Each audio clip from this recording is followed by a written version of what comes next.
Welcome to Day 1 of the 2021 Small Business Celebration Candidates Showcase. Please welcome to your screen David Printe, Senior Vice President of Strategic Partnerships with the Greater Kansas City Chamber of Commerce. Hello and welcome to Day 1 of the Virtual Candidate Showcase. This is our second year in a row doing this virtually, and we've sort of come full circle. Last year, when the world was shut down, it was about 2 weeks before our in-person candidate showcase. The candidates, the judges, and our team hit pause, took a step back to figure out what was next. We were so glad we were able to smoothly transition to a virtual event.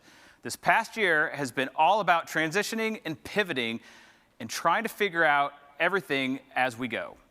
We know all of our candidates have had a challenging year, and we want to congratulate all of them and welcome them here today. This was also our first year of introducing the small business superstars to KC. The community told us what business was a superstar to them, and we were glad to honor more than 1,200 businesses across Kansas City. Several of those superstars joined the chamber and are here presenting today and tomorrow as they compete for the Small Business of the Year and our specialty awards.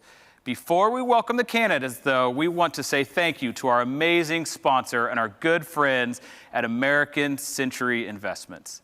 With that, I'd like to introduce my good friend and newly promoted Vice President, Head of Employee Experience at American Century Investments, and here with us in person today, Diane Gallagher.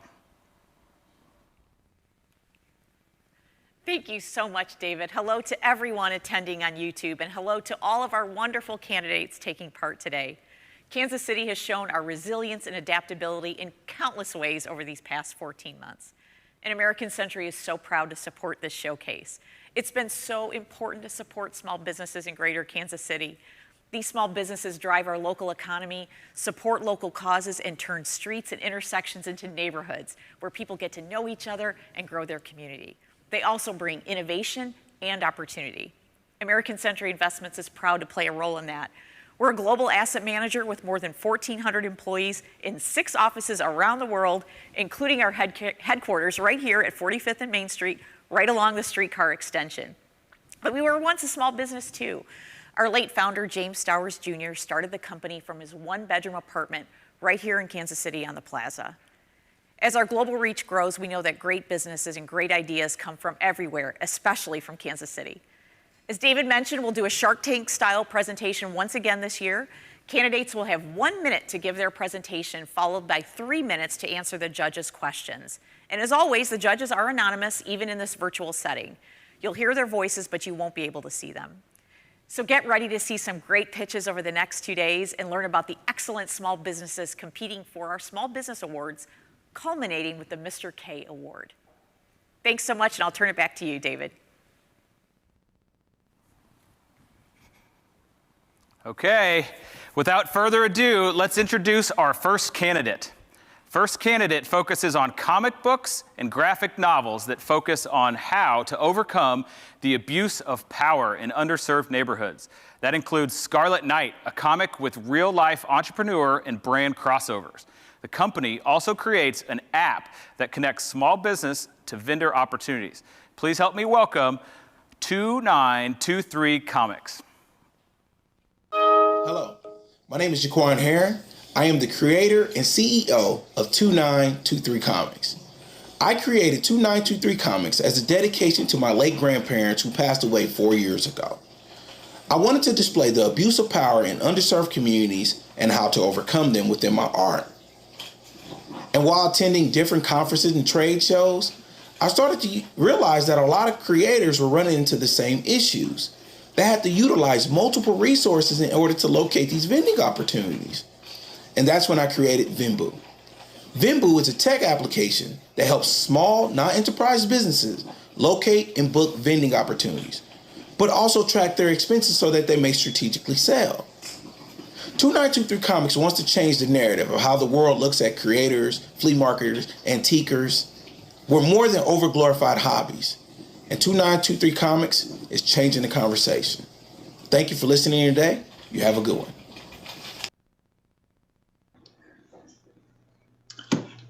Hi there. Congratulations on your nomination and all your success. Can you tell us a little bit about The Scarlet Knight, your first release, and the inspiration behind it, and what it was like to launch your own series? Yes, The Scarlet Knight is pretty much about two cousins who were raised in the same households by their grandparents, but returned back to their hometown to be emergency room doctors. But they stumbled upon a magic gem, what ended up being Merlin's gem, and it turned them into knights in the modern day time, and creates what I would like to call the medieval chaos. And the two cousins pretty much feud on how to save their community, which is pretty much what's going on today. We have one cousin who believes in force. We're going to take it by force. We're going to control it by force. And you have someone else that say, hey, we're going to take it by care. We're going to help people as we go. And it started off as a dedication to my late grandparents who passed away. I wanted to help the community of individuals who look just like me, who may have been raised by their grandparents just like myself, get those same morals, those same ethics. But then also talk about my brother and I, how we were raised in the same household, but went to totally different places in life. That's great. Thank you. Hi, congratulations. You've had a lot of success getting funding so far, which is awesome. Great work. Can you speak to what you think has led to that success? Yes, it's being consistent. I'll always say find every opportunity and hit it with urgency, and doing your research, especially when we being a comic book company.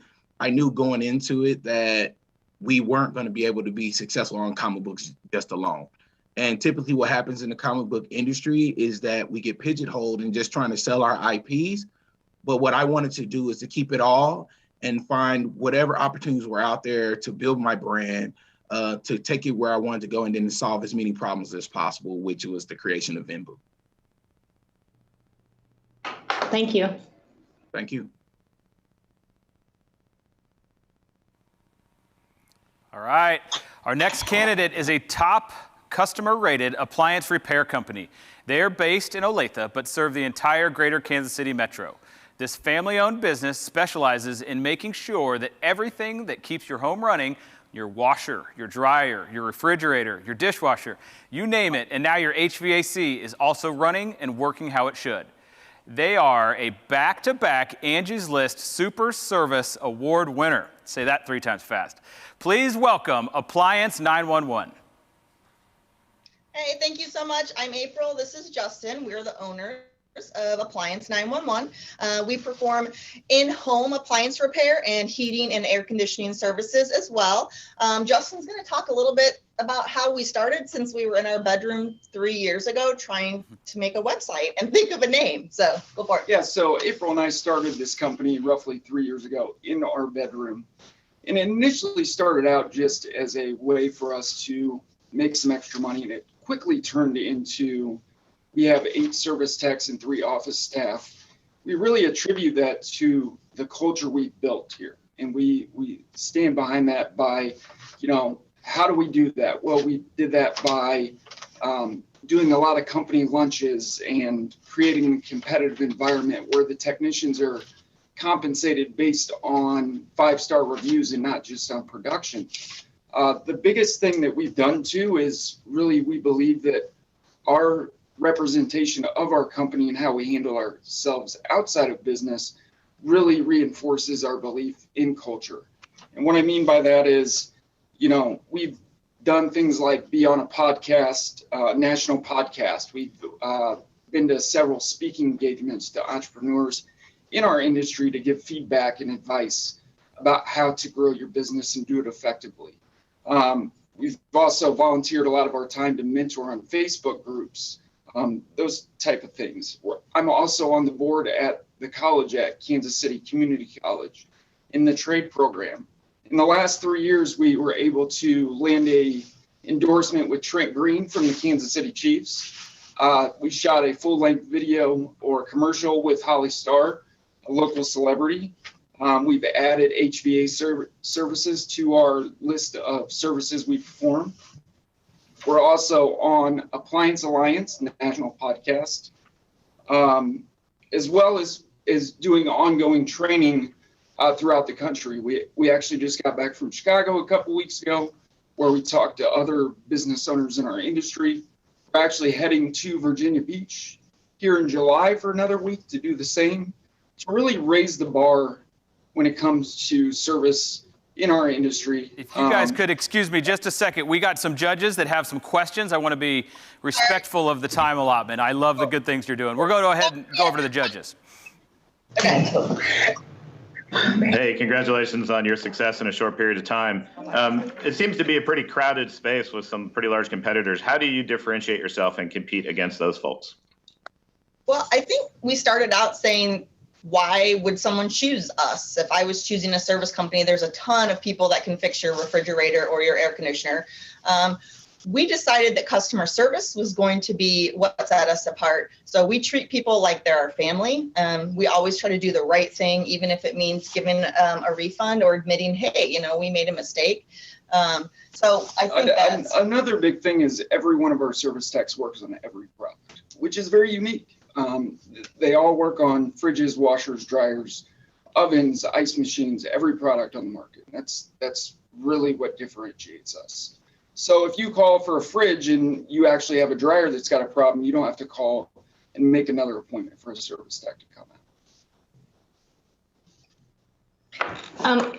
I have two quick questions. I don't know if we can get them both in, but one is you have very specific like definitions of what you want out of your culture. I'd love to give just the really quick backstory to why. And then if you could just speak real quickly to your plans for growth in the future. I think part of the reason we're trying to build a culture is we want the people that work for us to know how important they are and that they're the reason that we're here. And we want them to like each other. We surround ourselves with good human beings who are kind and who help each other. And so we try to do a lot of get-togethers and dinners and barbecues, and so that we're all actually friends and they don't dread coming to work. I don't know if you have any other. Well, I would say the other thing too is, trying to lift the bar in the industry to create career opportunities that have compensation to match, to prevent turnover and really show our employees that we care. And I think that's the biggest thing is creating long-term career path type jobs. Thank you. Thanks. All right. Our next candidate. Fashion has always made a statement. Our next candidate continues that tradition with affirming apparel and accessories to advance social justice. Those include statement t-shirts and lapel pins with designs inspired by the Black Lives Matter, equal rights, and voter rights movements. The founder's own very personal journey. This candidate calls itself a purposeful lifestyle company striving to support equitable causes in Kansas City and beyond. Please welcome Civic Saint. Hello. As a Black gay man, I was spurred to action after last summer's social unrest. Therefore, Civic Saint donates a portion of our proceeds to organizations that fight for racial and social equity. Next slide, please. As noted, our inaugural collection of statement tees and lapel pins were inspired by my lived experience, but designed to uplift those advancing social justice movements. For example, our survivor pin honors my cancer journey, but survivors of domestic violence and sexual assault have found meaning in it too. Next slide, please. We launched in October 2020 and are currently retailed in Eula and Woodside Village and Do Good Co. in the Crossroads. We've received advice from the entrepreneurs behind Meridian KC, Baldwin, Cherry Co., and many more toward the goal of building Civic Saint into a sustainable, high-impact company our community can be proud of. Next slide, please. And with that, I thank you for your time and attention. Hey there. Tell us about launching a lifestyle brand in the middle of a pandemic, the challenges you faced, your mindset as you were going through all that. What was that like? It was difficult. So honestly, I am thankful that we've had the time and space to reflect on what we as a society want for our world. Within that journey, having gone through cancer, having lost both of my parents in 2018 and 2019 while going through treatment, it really pushed me to affirm what's important in my life and to pursue my dream to start an ethical company. So it's been challenging. But I would say that I'm grateful for the opportunity to live my dream. So with that, what would you say is one of the most valuable lessons and or insights that you've learned from this experience? I mean, it's so unique to do this in during a pandemic, and especially with your cause, which is amazing. Tell us more about your lessons. Yeah, I would say persistence is key. Always be talking, or the ABC, so always be chatting about your business. And then the pandemic has pushed me to think about how to start a business that's sustainable, because I saw a lot of larger companies struggle with making payroll and with sustainability. And I want Civic Saint to not only be a force for my economic development, but to empower others from marginalized backgrounds. And part of that commitment means always thinking about what's best for the customer, what's best for the employees, because I don't want Civic Saint to disappear, and I want it to be adaptive and have the ability to sustain whatever comes next in our world. Any other questions? Do you have any specific plans to that point as far as making sure it lives on, Civic Saint? What are your plans going forward? Certainly. So right now I'm working on scaling up and really building a sustainable capsule collection, but I do intend to be a fully fledged lifestyle brand and introduce home goods, artwork, and culinary items as well. I do also want to retail products by other Black, Indigenous, and people of color and other marginalized identities, so that we can really become a one-stop shop for the progressive and purposely minded consumer, which is a growing market base. For Civic Saint alone, there are about 2.1 million of our target customers in the US. Thank you. Thank you.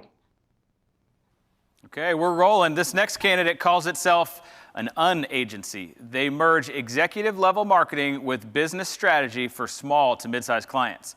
They were founded in 2016 when the founder realized businesses don't have to choose between hiring an in-house employee or an ad agency. She knew there was a better way. Please welcome Crux KC. Think they can hear us? Yes, we can hear you. Okay. Sorry, we were on at 11:40, so this was a little bit of a shock. Good morning, everyone. I'm Malia with Crux, and I'm pleased to introduce you to Crux KC. We are Kansas City's only unagency, a hybrid of in-house marketing department meets outsourced agency. We call our model door number 3. With Crux, you get a CMO to build your marketing strategy and a talented team of 21 to execute on that strategy with our full service approach. We don't just generate repetitive marketing fluff or knee-jerk campaigns. We entrench ourselves in the business of our clients, working with them to build a complete marketing roadmap that drives results. Our tagline sums it up perfectly. Everything you need, nothing you don't. Last year and during the pandemic, we helped our clients thrive. That's evident by our 40% revenue increase and the addition of 9 new employees and 18 new clients to our roster. And 2021 is on track to actually eclipse 2020. We've added 16 new clients, 8 new employees, and are proud to report that revenue is up 60%. We want our legacy to stand for more than just our paying client work, which is why we've produced $40,000 in pro bono marketing services since the start of 2020. And in lieu of our holiday party last year, our team raised money and Crux matched, donating more than $3,000 for local community organizations. We'll be donating another $20,000 in client services to our 2021 pro bono client, Casey Shepherd Center. Our values and leadership traits are based on employee feedback and form the standard with which we hire. We created a performance management tool called the Roadmap to Exceptional to provide both upward and downward feedback. You can always catch us at a ping pong match, a lunch and learn, or a happy hour. And here's Elton, our Employee of the Month trophy. Combating our industry's diversity gap, we are actively building a pipeline of local diverse talent through a high school internship program, leveraging partners like Cristo Ray, Prep KC, and KC Common Good, and have engaged a local diversity, equity, and inclusion expert to conduct training on courageous conversations in the workplace. Thank you, KC Chamber.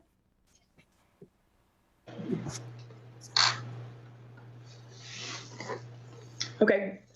Congratulations on all your success, your growth. You've grown a lot in employees and sales, and then with your clients as well. So I have like a two-part question. One is with that growth in clients as well as employees, how can you stay immersed with you say you get into your client's business. So how do you do that same service when you've added 18 clients last year, 16 clients this year? And then on top of that, your next 6 months then, as you look at your growth, what are your goals and how are you going to track that? Thank you for that question. Yes, so we feel that our clients benefit from every employee that we add to the team because we're adding another skill set, another resource that we can bring to each of our clients. And actually, we kickstart every client engagement with a really in-depth marketing assessment, research analysis, where we dive into their business, we talk to their clients, we do a competitive audit, we do a marketing assessment of all they're currently doing and saying about their brand. And then we present that in the form of new messaging. What is that messaging that really resonates with their audiences?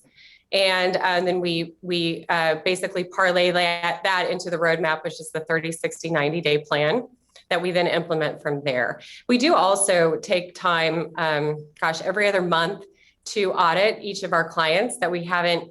Maybe it's been a while since we've done that research assessment. And so the full team will dive into that client work and we'll come back with ideas by team. So the creative team, the content team, the digital team will all present ideas of just new things that we can bring proactively to each of our clients. And over the next 6 months, we are actually currently out of office space. Again, we just moved in December and doubled our square footage. So we are looking for our next new Crux home. We're in about 2,200 square feet right now. We're looking to grow to 6,000 square feet. We have plans to add about 5 to 7 new team members every year, looking out towards our growth plans for 2025. Great, thank you. So kind of two sort of questions relating specifically to culture. It seems like that's really important to you. Two things. One is, how did you keep that alive during the pandemic? And then second, as you're planning on growing, how do you plan on maintaining the safety of that?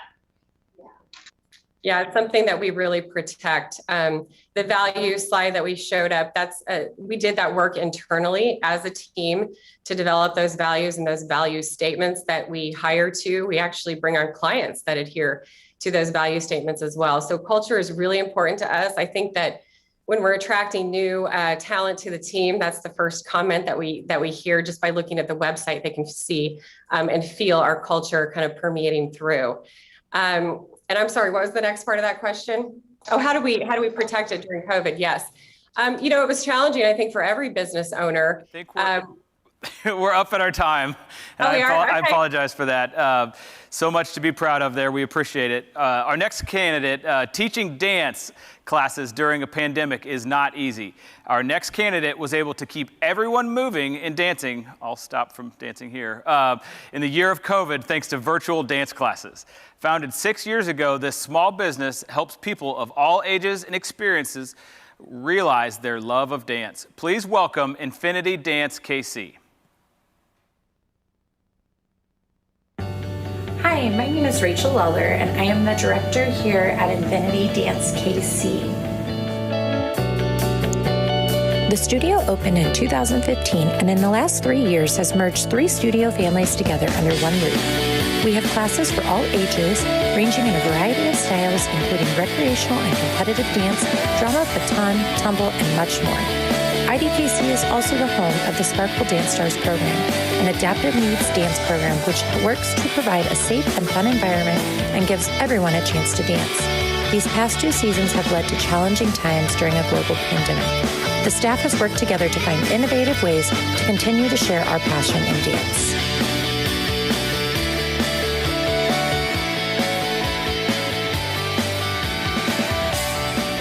Here at IDKC, we believe that everyone deserves the chance to dance, and we are so thankful to be able to continue to provide those opportunities for the Kansas City area and the dance community.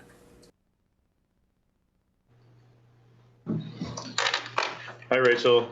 Hello. Your video mentioned, congratulations on your nomination. Your video mentioned merging several dance families, and your application talked about an acquisition you all did in 2018. Can you talk about the challenges those created for you, and what those have done for you in terms of your growth and where what your trajectory is going forward?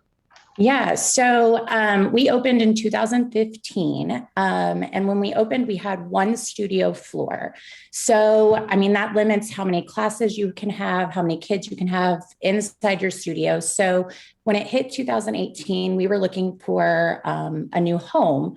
And in that time, we found another studio that was looking to kind of retire, you can say. And so we found the perfect fit. They had 3 dance floors. And in that time, I got to come in and help do their recital. So it was a way for me to meet their clientele and kind of introduce myself to them. So then that next summer, we merged everybody together. But then we brought in another studio that was longstanding in the Kansas City community. She had been around for 35 years, I think. She had found out that her building was going to close, and she was looking for a new home for her dance kids. And just by seeing us out in the community, she decided to contact me and ask if she could refer her kids over to us. So in that time, I took her on as one of our staff members too, and we just kind of merged everybody all together as one. So looking as to kind of where we're moving now and what happens next, we've all kind of just blended together as one, and you really don't know who came from where and which group started where. We all just are one big dance family all together now. So we're just moving forward all together. Thanks. Mm-hmm. Thanks, Rachel. Is there anything that you learned during the pandemic that you would reapply and you would keep going now that you probably would not have experienced had it not been for the pandemic? Oh gosh, yeah. So the pandemic, we had to just kind of retrain our brains. I mean, dance is obviously pretty much in person. So we did everything virtual. But a lot of things that we took away from that is we have what's called the Band app. And so we keep our parents and our kids connected through an app that allows us to post videos of the class, their routines, their music, any updates we have. So it's just really keeping those parents and the dancers informed and in the know in everything we do. We also still get to have virtual classes. So we kind of can outreach not just to the Kansas City area, but essentially anywhere. So we'd like to keep those things going as well. Thank you so much, and congratulations. Thank you. All right. Right now, we want to thank the businesses in Greater Kansas City that support the Small Business Celebration. Thank you to our overall small business programming sponsor, Blue Cross and Blue Shield of Kansas City. Blue KC not only supports the celebration, but also supports the community through innovative healthcare tools such as Mindful KC, a mental health tool that helps connect people to mental health and wellness experts, something that has been a big help over this past year. Thanks again to our good friends at Blue KC. All right, pivoting again, this next candidate started as a furniture design company. When COVID hit, this candidate had to change directions and started making masks, selling more than 25,000 in a few weeks. The owner realized he needed to connect with the KC stitching community, and the company has grown since. Please welcome Madison Stitch.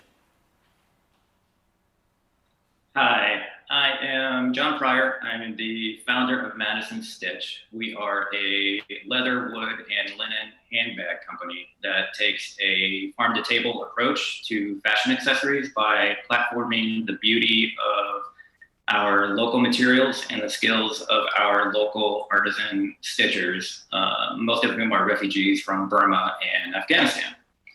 Our goal is to make the best artisanal handbags in Kansas City, but more broadly, we want to become a global brand that celebrates Kansas City, its natural beauty, and the talent of our local artisans.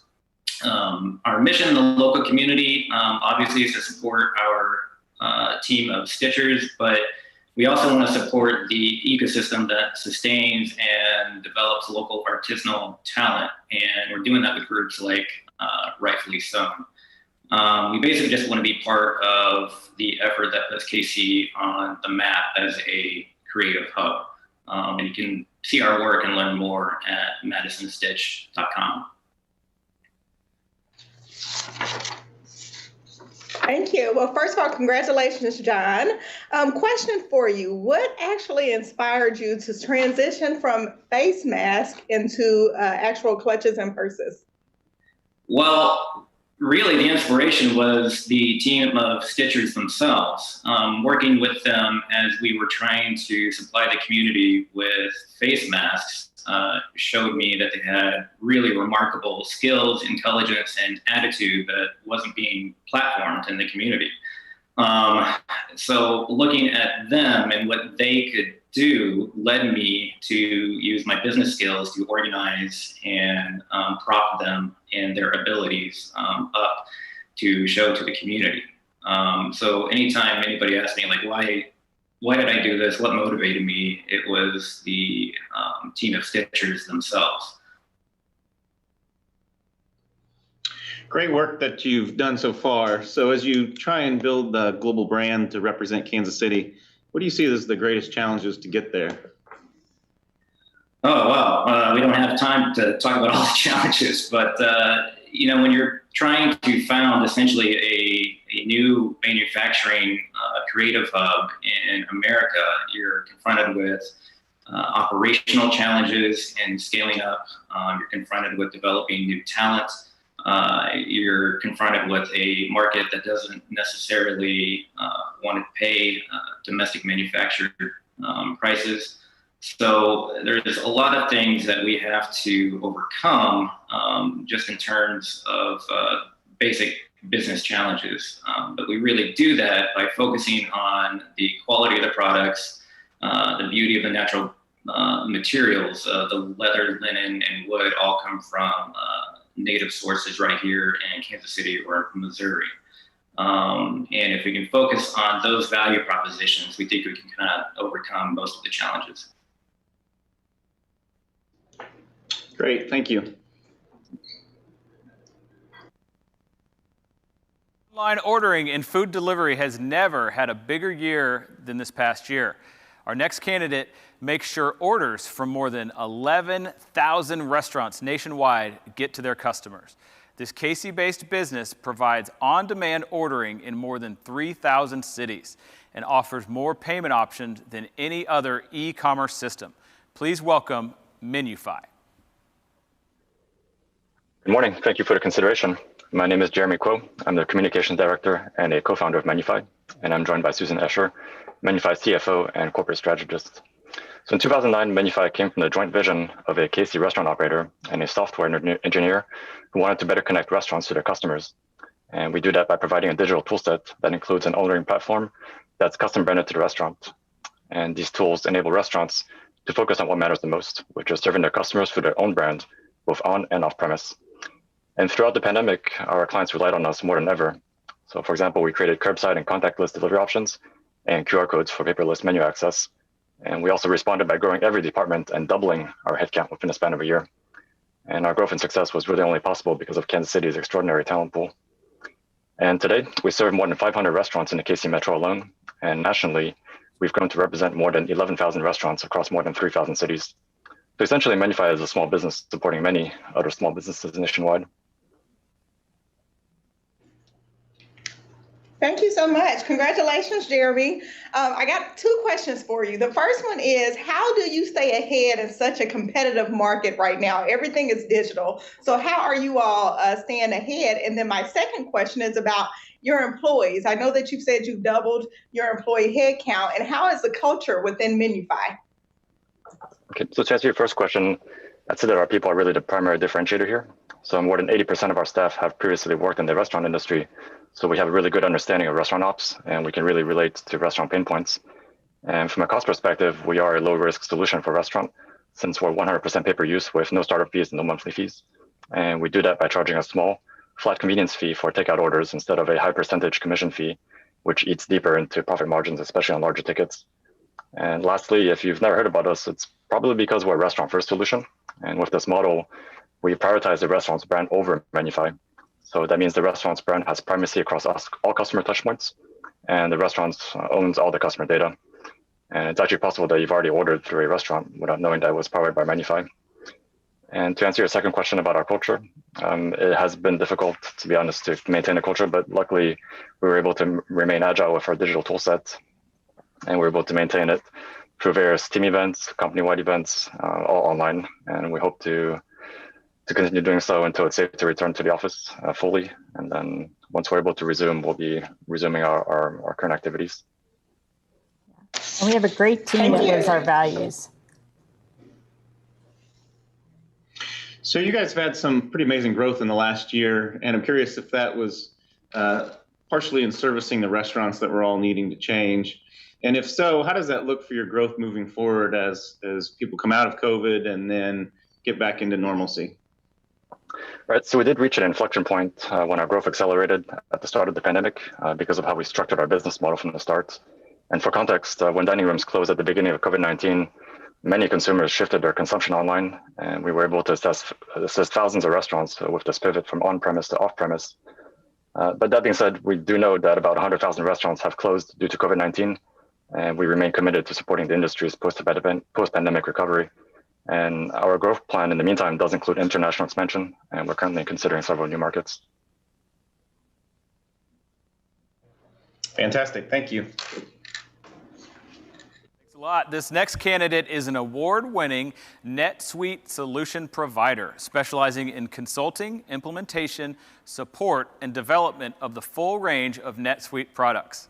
Their mission is to be an extension of the client's advisory team, using the right tools to help that client grow their business. Please welcome Meridian Business LLC. Good morning. Hello, I'm Doug Borcherding, Chief Revenue Officer at Meridian. With me here today is our CEO, Bruce Allen. Meridian is an award-winning consulting services organization based in Overland Park, Kansas. We offer local expertise with global experience. Our team possesses decades of software and business process implementation experience. We help customers just like yours, or companies just like yours, take advantage of technology using a unified cloud platform called NetSuite that's used by over 30,000 organizations around the globe. NetSuite can improve your accounting, sales, customer service, e-commerce, and inventory management functions. We strive to be an extension of your team and provide business consulting and technology services to lay the foundation for your business's next phase of growth. If you've outgrown an older ERP or need to expand beyond QuickBooks or manual processes, call Meridian first. Our team lives and works in the greater Kansas City area, and our mission is to facilitate growth in the businesses we serve, creating jobs and opportunity for our employees, partners, customers, and the Kansas City region as a whole. We appreciate the opportunity to participate in the Small and Medium Business Showcase and want to wish good luck to all the candidates. Thank you.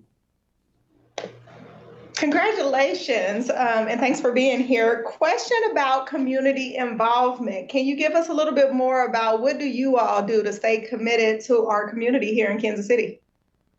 Certainly, one of the things that we did this year is we've initiated a United Way campaign for the first time and had very good success with our initial rollout of that. We've also planned to have a community involvement day where we identify a nonprofit here in town that we go take the day off and go help with. So that's in the plans for later this year.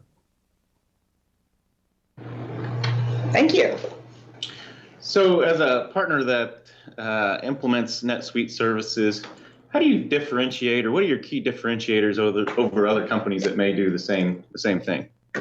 Really two things. We do have a very good industry expertise around several industries, but we've also planted flags both in Kansas City and Omaha so that we can differentiate on having local resources for local accounts, something that NetSuite as a whole generally doesn't do. They do most of their work remotely, and we're able to provide resources on site to help with the knowledge transfer and the implementation process.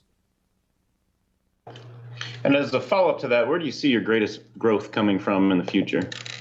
I see our greatest growth in the local markets, both in Kansas City and Omaha. We opened an Omaha office last year and think that both Kansas City and Omaha, from a market for NetSuite are prime candidates. NetSuite, as a general rule, targets small to medium-sized businesses, and we think there's a lot of untapped opportunity in both of those locations. And from a functional standpoint, everybody's seen digital commerce become a real focal point, and we have been certified in what NetSuite calls their suite commerce platforms, and seen a real uptick in our pipeline and work in that space as well.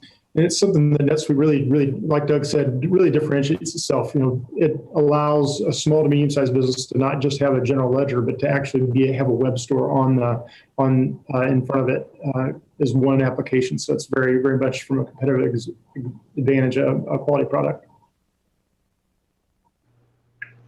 Thank you. All right. Our next candidate just celebrated the opening of a new facility in South Kansas City. They help specialize in alcohol and substance abuse treatment, helping men and women reclaim their lives through long-term sobriety. Please welcome our next candidate, Midwest Recovery Centers. Everyone. You've reached the end of your rope battling addiction, and you're ready for help. Midwest Recovery Centers is your hometown recovery program right here in Kansas City.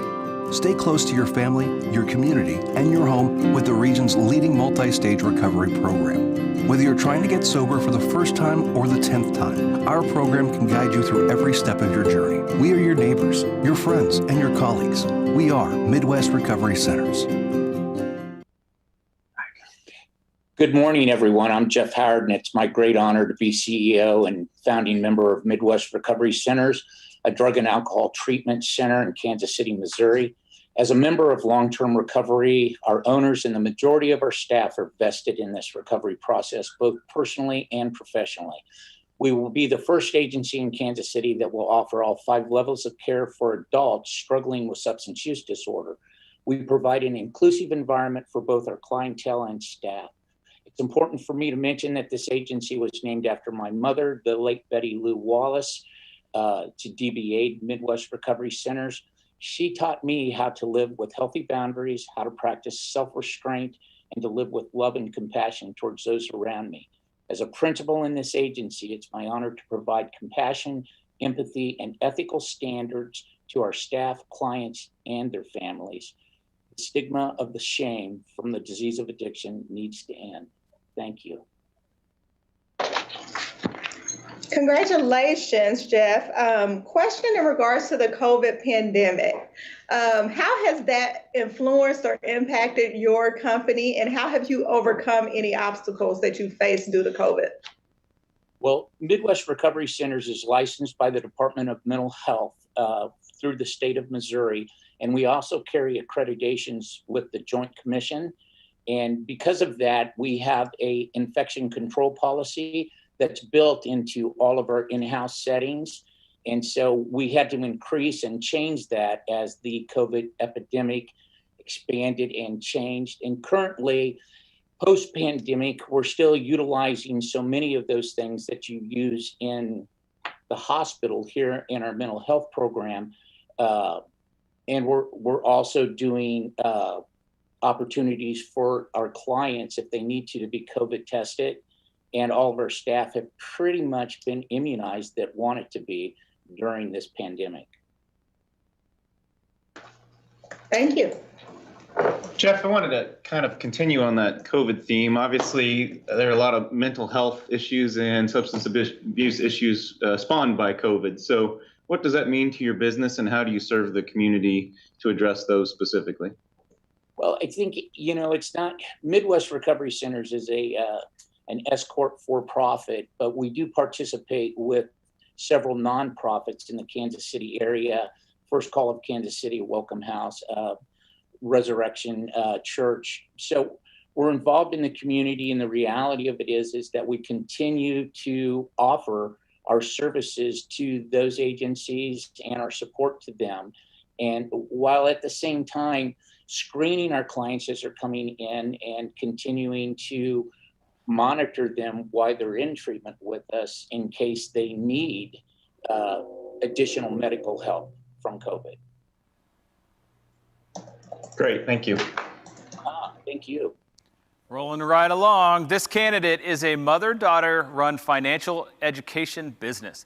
They cover everything from retirement to estate planning to positive psychology for individuals, couples, and families. They do this by putting an emphasis on well-being. Please welcome MPower. Thank you so much.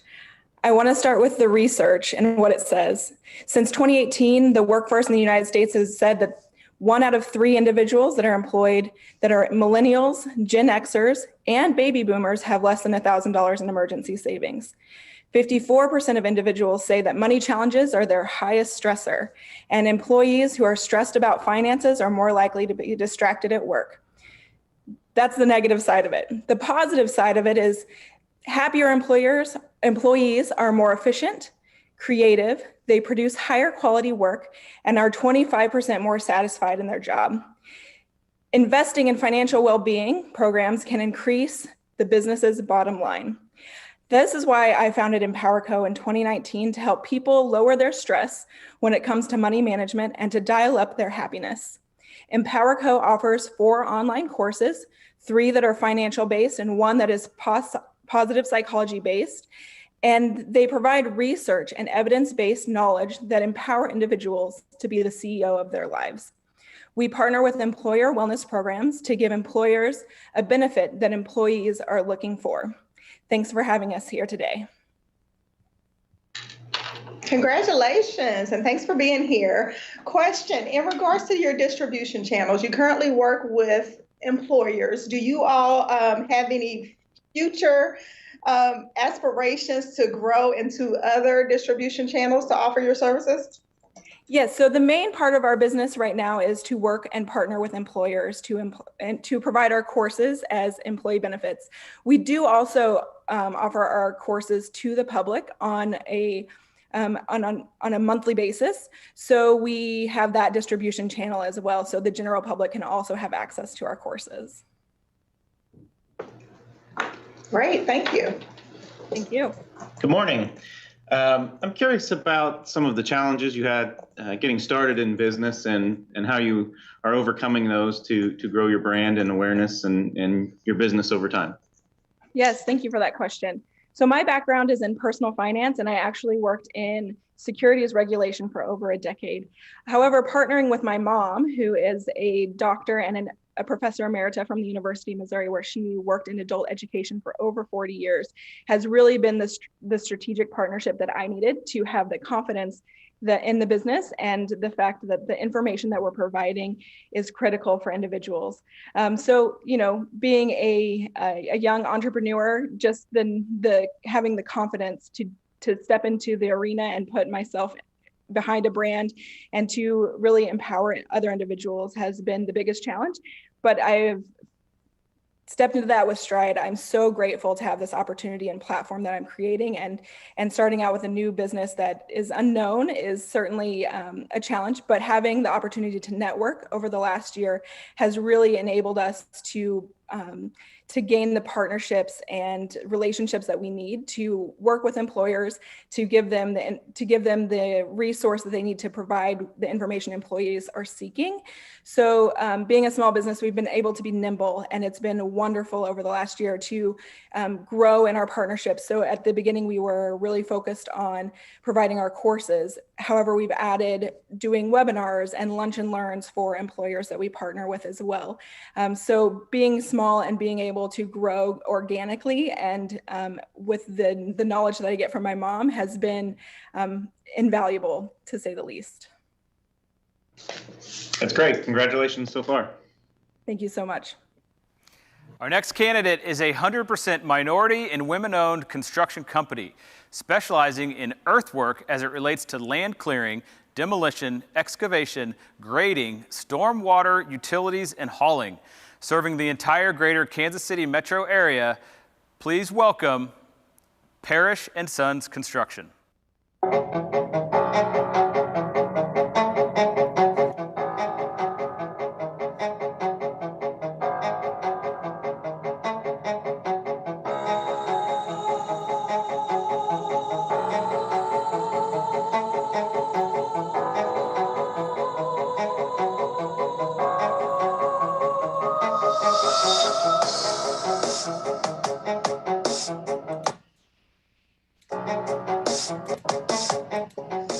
Fatima Parrish, owner of Parrish & Sons Construction.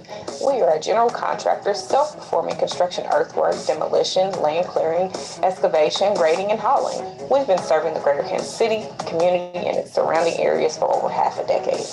We pride ourselves in a safety-first mentality, quality, innovation, productivity is what we tell our teams, and they imply a trickle-down effect. We continue to serve our communities by partnering up with companies or individual organizations like Big Brothers Big Sisters. We bring in interns, we mentor them, and give them that real-world work experience. And on top of that, we partnered and took advantage of the Kansas City Strategic Partnership Program classes they've offered, the first and the third. We developed tremendous relationships and even doing work out at the airport. How can we serve you?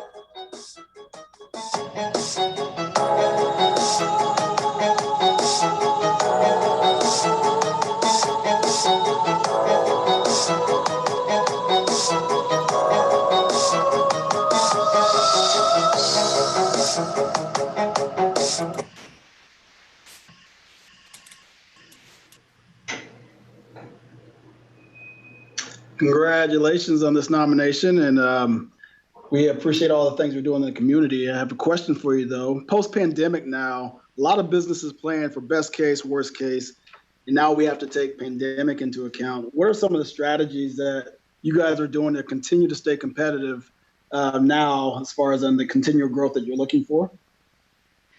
So thank you for the question. Some of the strategies that I've chosen to focus on with my organization as a whole has always been number one, safety first. The construction culture, the industry as a whole is huge. It's a huge safety culture. And so I've having to basically retrain and retool the team to make sure that we have safe action plans that reflect, the latest CDC guidelines so that we can follow, the things as the fluidity with the liquidity of it as things continue to roll out based on how COVID continues to mutate and evolve. So we'll go through a series of things with the guys in the field, checking temperatures, sanitizing equipment as they enter and exit before and after each person's shift. And then even here in the office, we go through the similar safe action plan, checking temperatures and making sure that they do not fall into any of the categories of any of the actual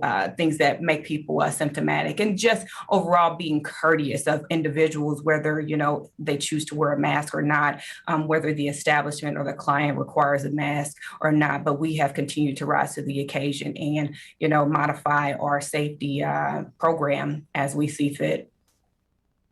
Thank you. Yes, congratulations. I saw that you actually grew up watching your parents run a family HVAC business. Can you tell us a little bit about how your valuable insights from that perspective has impacted your company and your culture?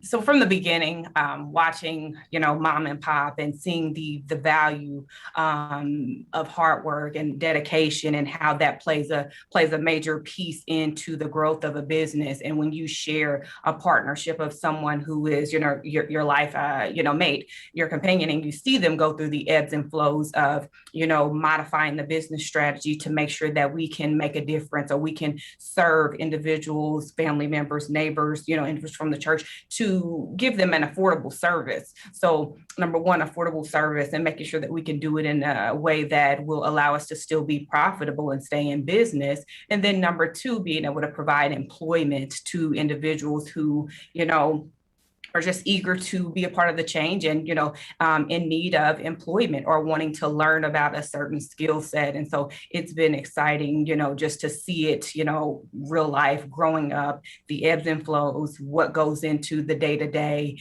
And when, you're given, lemons, what do? We make lemonade instead of, wallowing in, the sourness that comes with lemons. So a lot of benefits, when I think back on, how things were growing up and going with my dad on calls, and then still being able to handle the legal aspect, the in the field aspect, and the accounting that I watched my mom do to make sure the books were in check. So a lot of growth, a lot of greatness that I'd like to give thanks and kudos to my parents for establishing with me at an early age. Last year, Last year was full of lemonade, so we can all appreciate that. We're going to take a minute and pause once again and thank the businesses in Greater Kansas City that support the Small Business Celebration. Special thanks to our overall small business programming sponsor, Evergy, which has been a part of the celebration for a long time. Evergy provides resources and tools to help small business across the region thrive and grow. Thank you once again to Evergy. Okay, we're chopping some wood. Candidate number 12, running a movie theater during a global pandemic is not easy. Our next candidate is Kansas City's independent movie theater, offering the most diverse film programming in the region. They're located in the heart of North Kansas City. Please welcome Screenland Theatres. Robert's one of the owners of Screenland Armor Theater, located in the historic 1928 Armor Theater, one of the very first theaters in all of Kansas City. Since taking over operations in 2012, we expanded our footprint to include 4 digital screens and launched the area's largest film fest, Panic Fest, which has become one of the top genre festivals in the entire world. In addition to our film programming, we work diligently with our film community to educate and inspire with discussions and showcases that broaden our perspectives. In addition, we also offer our screens to local filmmakers and students so that their voices can be heard. Over the last year, our industry was one of the most impacted during COVID. Even during the most difficult times, we continued to lead with innovations. We never gave up hope, and our dedication to keep our employees employed and our community entertained remained. During that time, we launched an outdoor film series, which allowed people to be entertained during the pandemic in a safe, socially distanced manner. We also launched an online film community with weekly podcasts, trivia, and watch parties. Now we look towards the future of moviegoing, and we're excited to lead the way with diverse programming and new innovative ways so we can enjoy cinema.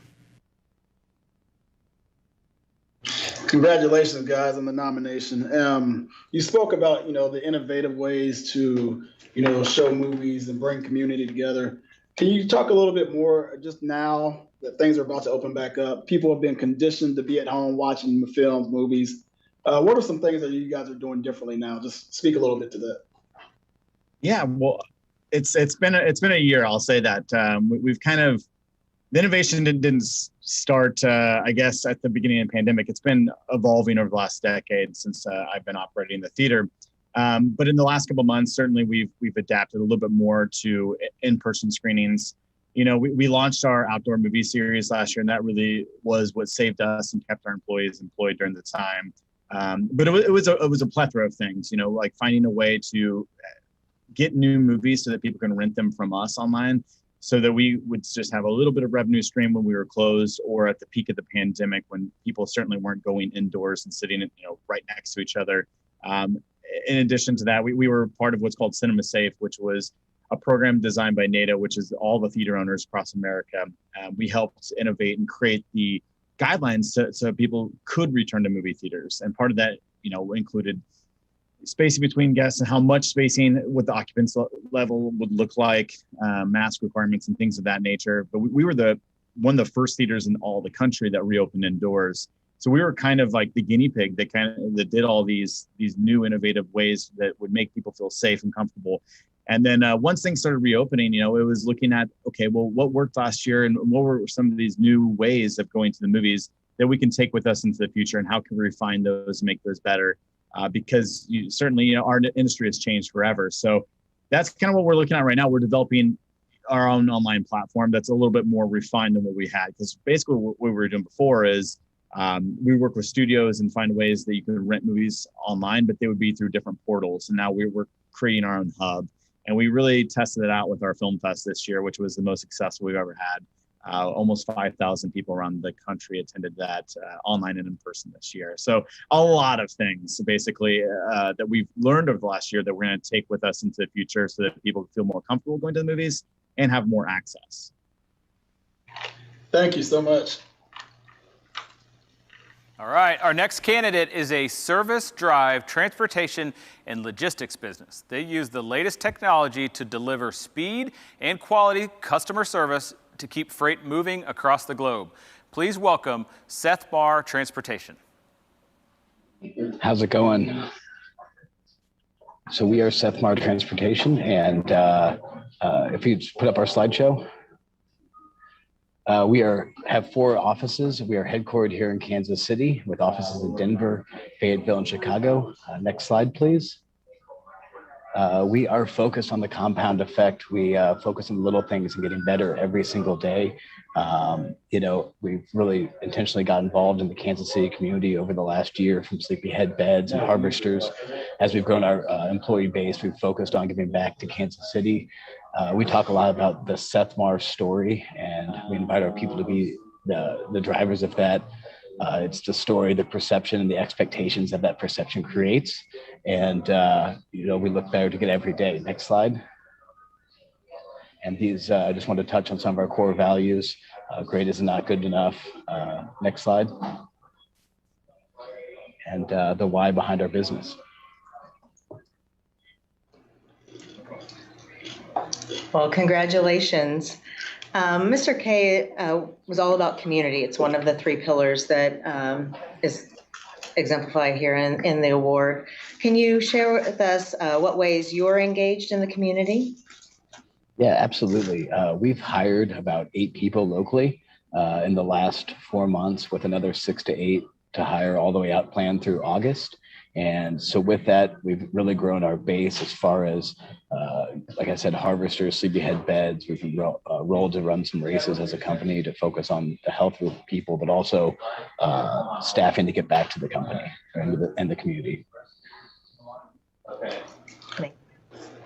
Congratulations on your nomination. As you guys continue to expand and grow now that things are opening back up, as far as from just a strategy to position yourself in the transportation space, what are some things that you're doing to kind of head off your competition? Because it is busy out there. No, absolutely. And freight is very commoditized. And that's why we really hang our hat on our people. People make the difference. I think fundamentally people will always want to do business with people, the right technology and processes behind that. But, we focus on our people. Like I said, they're one of the 3 legs of our tripod. And if we get better incrementally every single day with the little things, that compound effect multiplies itself to get ahead of our competition.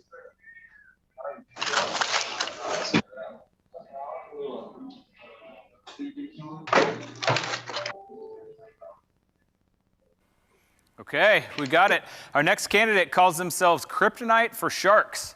They specialize in shark repellent jewelry, using science to help you lose the fear and love the ocean, even here in the Midwest. Please welcome Shark Off. Hi, I'm Shay Geist. And I'm Jeff Geist. And our company is Shark Off, the world's first proven shark repellent jewelry. You heard that right. This repels sharks. What problem does Shark Off solve? Even if you live at the beach, the idea that you would be bitten by a shark is incredibly rare. You're more likely to die by lightning strike or icicle or cow. The real problem is fear. 9 out of 10 people are afraid of sharks. That's 600 million scared people spending $3.7 trillion at the beach every year. And we're here to take a bite out of that market. That with our solution, Shark Off, proven shark repellent jewelry, that, like David said, is kryptonite for sharks. So despite a global pandemic last year, lockdowns and closed beaches, we not only survived, but thrived, nearly doubling our sales from the previous year. And as a Latina-owned company, we are dedicated to reaching out and using and sharing what we've learned with our local entrepreneur community and by participating in virtual middle school career fairs. We are also donating 10% of our profits to the Ocean Voyages Institute. Last year, we moved over 240,000 pounds of plastic from our oceans. Shark Off's mission is to help protect people, save sharks, clean up the ocean, all while making money and having fun. Thank you. Congratulations, guys. So you spoke a little bit about the growth of your organization through the pandemic, post-pandemic. What are your strategies, marketing strategies look like now going forward to continue that growth? I'm assuming you have an increased online presence that will probably grow, but can you speak a little bit about that? Yeah, some of the things that we discovered during the pandemic are that we are really good on TikTok and Instagram Reels. So we've really been focusing on that this year, and that has brought a tremendous amount of exposure. And one of the ways we survived during the pandemic was really by locating or geofencing on the coasts, because people, our normal customers here in the middle of the country, weren't traveling. So and everybody's going to be traveling, but we still want to make sure we hit them while they're there. Thank you. So as you continue to grow, can you talk a little bit about your plans for building an inclusive workplace? Yeah, absolutely. Being Latina from the West Side here of Kansas City, it's super important to me to find talented women and individuals of color and make sure that not only are we choosing them when we begin to hire, but that we are giving them priority when we are making choices about who our suppliers and partners are going to be. So that will always be part of our plan. Very good. Thank you. All right, thanks, Sharkoff. From escape rooms to axe-throwing venues to tiki bars, our next candidate has the social scene covered. This KC-based business is the operating group for entertainment locations across the nation, including Wichita, Honolulu, Nashville, Seattle, and Portland. Their goal is to bring people together for extraordinary experiences and to have fun. Please welcome Swell Spark. It's been a busy year at Swell Spark. The last 12 months have been the year of creating formative partnerships to cement our place here in Kansas City. So what's that look like? It looks like donating escape rooms to foster families through the KC Kansas Angels in an effort to help create trust among families who are learning how to be families. It looks like Match Day Mayhem at Breakout KC, the first escape room in the United States in partnership with a professional sports organization, Sporting KC. It looks like the distribution of over 12,000 bottles of hand sanitizer through our good friends at J. Rieger & Co. It looks like the formation of Book Club alongside Landmark National Bank, which was created to bring more intentional conversation to networking events here in Kansas City. It's working alongside businesses like Simplify, who just closed their Series A. As they grow, we're facilitating some of their employee engagement through Blade & Timber and Breakout KC. It looks like growth at our new Nashville store we opened in September 2020. Why are we one of Kansas City's best small businesses? It's because we believe that a rising tide, maybe call it a swell, lifts all boats, and we're grateful to run Kansas City's top-rated entertainment facilities. Hello, everyone. Thank you so much for having me. Absolutely. Congratulations. So, thank you. You know, as an entrepreneur, you know, innovation is key. And some of the things that you mentioned in your video, engaging with the community, I think it's important. But can you share a little bit more now, post-pandemic, going forward? What are some of the things that you guys are looking to do now? People are coming back into being able to be together once again. Yeah, so we've been very fortunate to recover most of our business to customer sales. So that's going to be your nights and weekends of folks coming out to escape rooms or coming out to axe throwing. One of the things we're really looking forward to is when there's a corporate audience that starts getting together again. And obviously that's not going to happen until folks are getting back into schools, which allows a lot of our workforce to get back into the office, which is something that we're eager for. Having said that, you know, our goal is to provide amazing shared experiences that make it easy for folks to have fun. And so as folks are trying to reintegrate into a social scene, the fact that we've been thoughtful about what that should look like and what it can look like in a way that's going to be safe and it's going to be easily facilitated, that's really what we focus on. To be a little bit more specific, one of our big goals for Q4 of this year is to open Sinker's Lounge, which is an indoor upscale mini golf bar and restaurant that will be in the Power and Light District as well. Following a similar trajectory, once we open in Kansas City, we would hope to open more of those outside of the Kansas City market as well. Thank you. Well, with all that growth, you're going to recruit a lot of people, huh? One of the other pillars, one of the other strong pillars for Mr. K is strong employee relations. Can you talk a little bit about how you differentiate yourself from an employee perspective?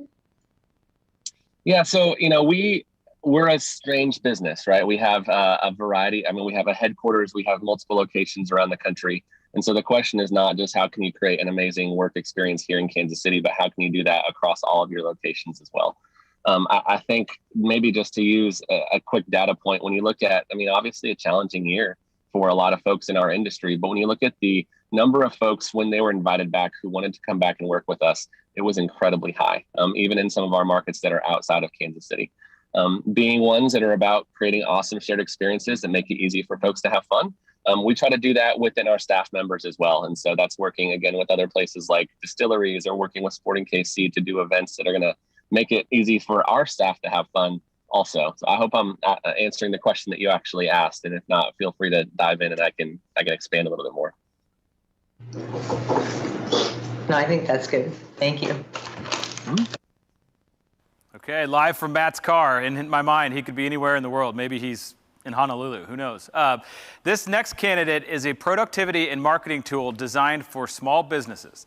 Business owners use the software to build a marketing team and start their campaign for a flat monthly fee. And it's easy to use. Please welcome the Market Base. Hello, everyone. My name is Janae. I'm the co-founder and CEO of the Market Base. And as said, we provide quality on-demand marketing teams to founders using a subscription-based model. Our mission is simple: provide traditional marketing in a non-traditional way. Our vision is an equitable marketing industry that is dedicated to meeting founders where they're at, using a collaborative software-based approach. And people always ask what our software is, and I say it's where marketing truly happens for founders, and not just any marketing, but the marketing they actually need. It's where founders have the perfect conditions to connect, align, get context, clarity, and support so that they can get back to changing the world. We formed December 2019. We launched our software to the public in June of 2020 in the middle of a pandemic, literally a week after the George Floyd murder, to a waiting list of about 230 businesses all over the US. Over 2020 and 2021, we won the Digital Sandbox grant, Startland, KC Startups to Watch, KC Source Links Watch List, funding, 7-figure distribution partnerships, and we also acquired a smaller consulting company here in KC. So I'd say we did okay, but I will say it was some crazy and exciting times all around for a new company. And those crazy times, though, led us to bigger ideas, a bigger team, bigger impact, so much so that we actually pivoted our focus, not from who we helped, but how we helped. As a team of entrepreneurs, we knew exactly how stubborn small business owners can be. And we know that, nobody can do it like us, right? So we took our software and created a tool that gives them these same small business owners the ability to implement the same marketing that we do. So from creating strategies to running AI-based Facebook campaigns and creating marketing and branding I hate to interrupt a small business owner in the middle of an impassioned speech, but we've got some judges that are really anxious. I want to keep everybody on the same. Let's hear it. I know, I'm just talking. I'm sorry. You're doing great. Hey, Janae, congratulations on all your recognition and your nomination here. Hopefully my question will give you a chance to expand upon what you were saying. I know you're in a pretty crowded space. Can you talk more about the challenges you faced and how you differentiate yourself from the competition? I think, yes, we are. This is a super saturated industry. I don't feel like we really so much so focused on setting ourselves apart as much as we did on our mission. And that's worked for us because that drives our decisions, that drives how we help people, that drives the team members and the culture that we have internally. So we don't necessarily have to say, this is how we stand out. People feel it. Great, thanks. Hello. You mentioned that you use a flat fee service for your customers, which is a bit unique in the marketing and tech industry. How do you balance kind of increasing customer demand and requests with your agency costs in a flat fee model? Well, the use and what you're getting is pretty standardized. The experience is standardized across every user. So when they sign up, they know exactly what they're going to get and how they're going to get it, which gives them the autonomy to kind of use their marketing system how they need, with as much or as little as involvement as desired. But we're going to work the same way, no matter if you're a small mom and pop or a solopreneur, as we do with a Fortune 500 marketing team that outsources us for marketing tasks. So because we're set up that way, we don't really have to battle that. That's not really an issue. You mentioned that, I think on your website, I saw that you guys moved from maybe the DC area or into Kansas City. Can you talk about why the Kansas City market attracted you and what challenges? This is my favorite question. I'm so glad you asked this. This is my favorite question. So yes, we started out as a full service digital marketing agency working with larger corporations in DC, doing projects with like Nike, New York Fashion Week, the big guys. And we wanted to focus on smaller companies that we truly felt like we could make impact in their business, in their lives, and connect. And there's just so much bureaucracy with these large companies. And my co-founder, who is the developer and created the software, actually went to school here, went to college here, grew up here. We were looking for somewhere where we could grow, where we would be embraced, where we wouldn't just kind of fall into the noise. We also were doing a lot of research on the different metros over the US as far as tech companies and the ecosystems, and boom, Kansas City came out on top every time in every department. So, and it was an awesome decision. It was the best decision we ever made. So happy to be here. Aw, thank you. Perfect. Thanks once again to all of our sponsors that make our annual small business celebration possible. Right now, we want to recognize Honeywell. Honeywell has helped small businesses navigate COVID through grants and other resources. They are sponsors of the Honeywell Fan Favorite Award today, so don't forget to vote for your Honeywell Fan Favorite from today's presentations after all the candidates present. Thank you, Honeywell. This next candidate has set up shop literally at locations all across the metro and online. They bring together more than 350 local artisans, makers, virtually and in person. You may have attended one of their events in the past year, at a farmer's market, a holiday bazaar, a coffee shop, or any place where people come together in KC. Please welcome the Strawberry Swing. Hi, thank you so much. I'm Katie Mabry Van Dieren. I am the owner and curator of the Strawberry Swing. And like he said, we started in 2011 with over 25 local makers. And last year we served, since this time has happened, more than 5,000 regional small businesses, or what I call makers. So we've created millions of dollars in revenue for small businesses all around the Midwest, but specifically here in Kansas City. And what happened with COVID-19 was that my industry was hit very hard, just kind of like some of the other candidates we've heard from. Live events were a no-go. So I pivoted to create Shop Local KC, which is an online marketplace with over 450 local Kansas City small businesses and creators. And I was actually featured in Inc. magazine for that pivot. I then decided that we really needed to have some of these in-person events, because the reason people support our local businesses is because they want to be a part of the community. And so I created a COVID-friendly, or not friendly, but COVID-safe, friendly events. Each weekend we started popping up all over the metro like we used to, but just smaller this time. And then I did create Kansas City's very first open air outdoor holiday market. It went 4 weekends in a row from November to December. I ticketed it. I was COVID safe. I made sure that only a certain amount of people were allowed in. It was, you can see it in my picture, outdoor at Havre Yards at Union Station. And Kansas City spent more than $3.5 million on 120 local small businesses. We did it safe and effectively. And my next step is to open a brick and mortar next Friday at 36 in Main, where I will have literally only Kansas City makers and artists in it.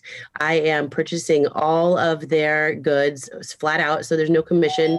So I am supporting all of them every day of my life. And I'm hoping that Kansas City will continue to support all of these local small businesses. And yeah, that's what I do. I've got a lot of other things going on as well, a nonprofit called Truce Market Collective, and a membership-based craft show CEO, which helps makers make money at events. Katie, like I know you're just across the way in the parking garage, but we're going to shift over to the judges for some questions. Okay, congratulations on your success and a very interesting kind of idea that you've put together. And because your business relies so much on other people's business, you know, that all these other small businesses, how do you find them and bring them together to your markets and then, you know, to these different events that you put together? Well, because it was a grassroots effort of growing this beast. I would call it a beast because it has grown from 25 people there to 20,000 were our last event at Union Station prior to COVID. I've grown a really big social media following. I have about 26,000 Instagram followers, 26,000 Facebook followers, and a very large mailing list. So they come to me now. I've worked really hard so that happens. So the makers know about us and they come and then I curate it. So sometimes we have 500 applicants for just one event and we have to curate that and just make sure we have, something that will go with our brand and that people will love.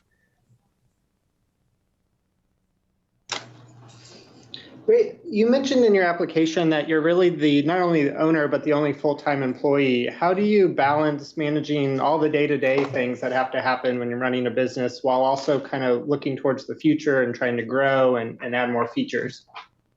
Well, luckily, I have a virtual assistant so I have a lot of contract employees, no full-time yet, just because of the nature of our industry.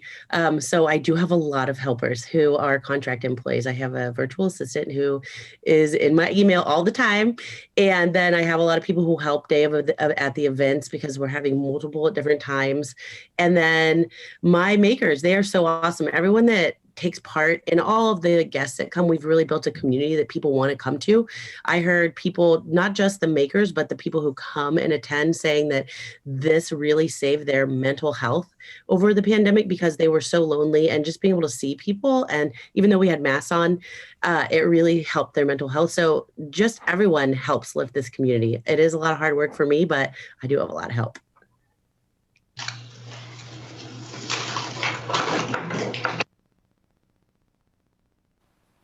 Over to me. Okay, our final candidate is focused on filling the gap when it comes to girls in sports, combining style with function. This woman-owned business creates shoes and apparel for girls and women in non-traditional sports. Please welcome Yes Athletics.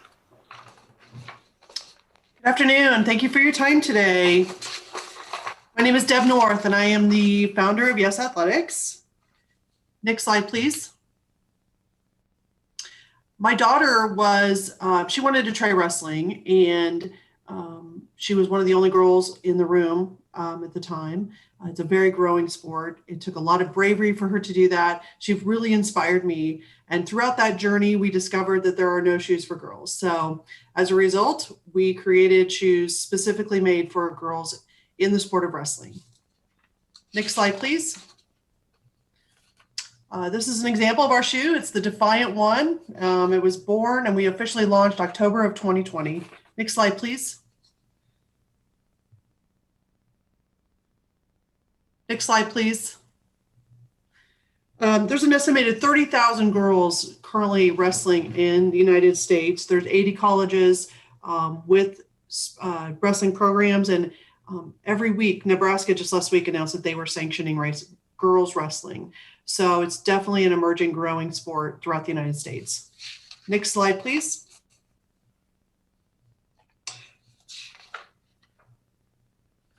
Next slide, please.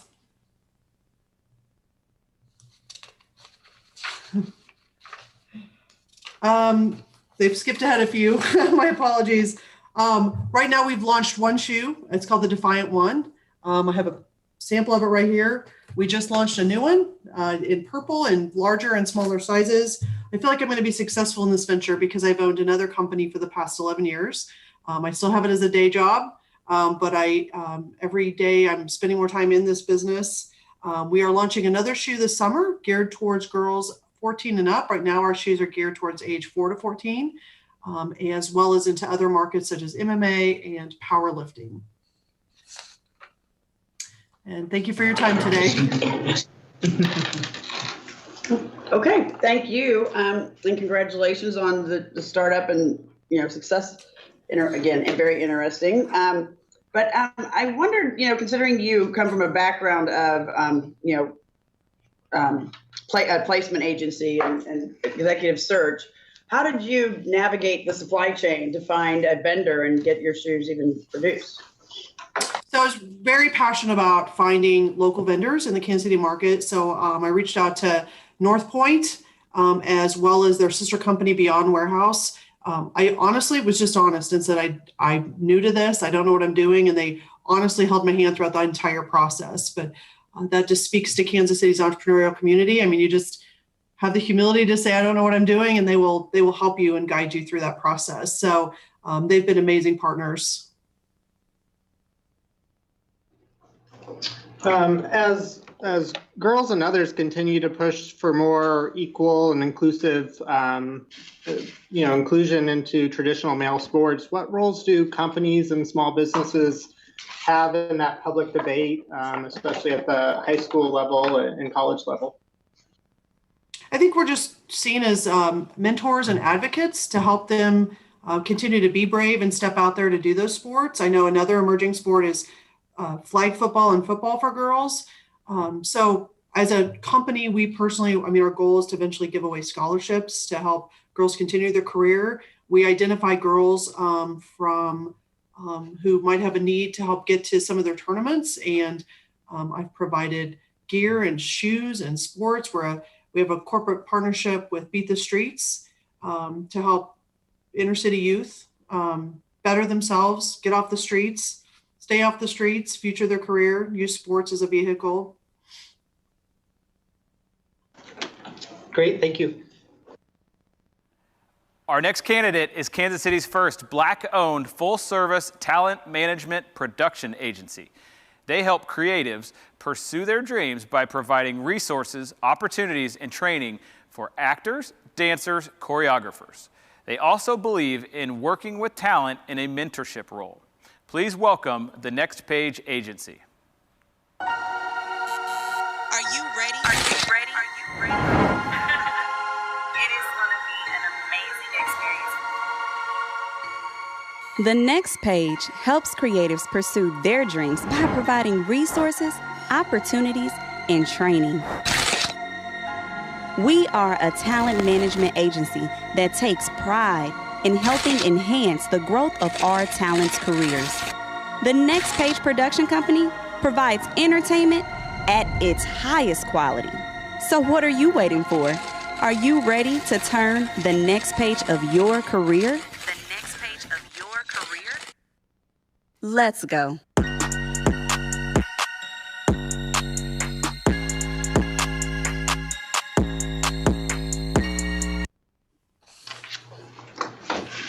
Okay, third time is a charm here. And so we are going to ask you this question again about during, with the pandemic and COVID, how are you able to take care of your talent, keep them with you if you did, and then also maybe provide some events and take care of that entire market? So you guys stayed in business. Correct. We stayed in business. And with that opportunity with COVID, we actually took time for self-reflection and also professional development. So we utilized our resources to tighten up our skills, to enhance our skills with training, and then also helping navigate our bios and resumes and financial stabilities as well with each individual artist, helping them maintain as freelance artists are supposed to. So with that being said, a lot of people just honed in on their crafts and made sure that they took time to actually enhance their crafts by training and then also professional development.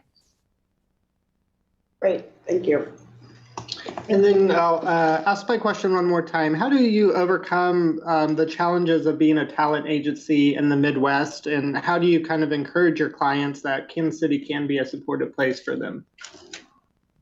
While COVID was definitely a challenge for all of us, it did give creatives an opportunity to take a deeper dive, like Elena said, to talk about professional development, but also to look at creative ways to put your artistry out there to be noticed. So it's no longer necessary to go to the Chicagos or New Yorks or LAs or Atlantas to be seen. Now we have those online virtual opportunities to be able to submit to organizations that are not here close to us and still be able to offer a virtual presence. So we've been able to do amazing things with talent to allow them to merge their passion and their purposes and then create their profession from those two things. And now we feel like it's to really tone in the Midwest. You know, we see on television all the time how there are a lot of films and productions that are not specifically shot here in Kansas City, that are about Kansas City. And so we want to change that narrative here with the next page. And we want to give our talent here in Kansas City a chance by crossing those bridges between those gaps with other cities as well. So what we're doing is creating an entire industry right here in Kansas City by crossing those bridges. Awesome. Thank you. Appreciate it. Thank you so much. Thank you all. Sorry about the technical difficulty. I'm so glad we could make that happen and hear from you all and the judges. That's fantastic. Once again, thank you to our sponsors for making this happen. Our presenting sponsor for today and tomorrow is American Century Investment. We're so pleased to be able to work with Diane Gallagher and the entire team at American Century to continue the tradition and success of the small business celebration, especially when we are doing things virtually for the second year in a row. Thank you to American Century and to all of our sponsors today. Please welcome to your screen Joe Reardon, President and CEO of the Greater Kansas City Chamber of Commerce. Once again, give a big virtual round of applause for all of our Day One candidates. Look, we know this year has been a tough one for all of us, but we appreciate your participation in this great event. Watching today's virtual presentation was exciting and inspiring. It's incredible to see how the candidates are making it through the COVID economy and showing exceptional service to their clients and customers while doing it. This shows the future is bright for all of us in Kansas City. And thanks to you, all of our attendees. Even though this is another year where we couldn't do it in person, the support you're showing these small businesses is tremendous. And thanks again to our virtual showcase sponsor, American Century Investment. American Century continues to support this celebration and cheer on our small businesses as they compete, even virtually. So this was Day One, and we invite you all back to do it again tomorrow for Day 2 of our virtual showcase, virtual candidate showcase. And don't forget, after each presentation, you'll be emailed a link to vote for the presentation you liked the most.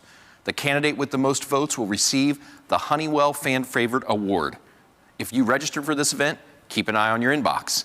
If you're watching over YouTube, you should see that voting link in the chat.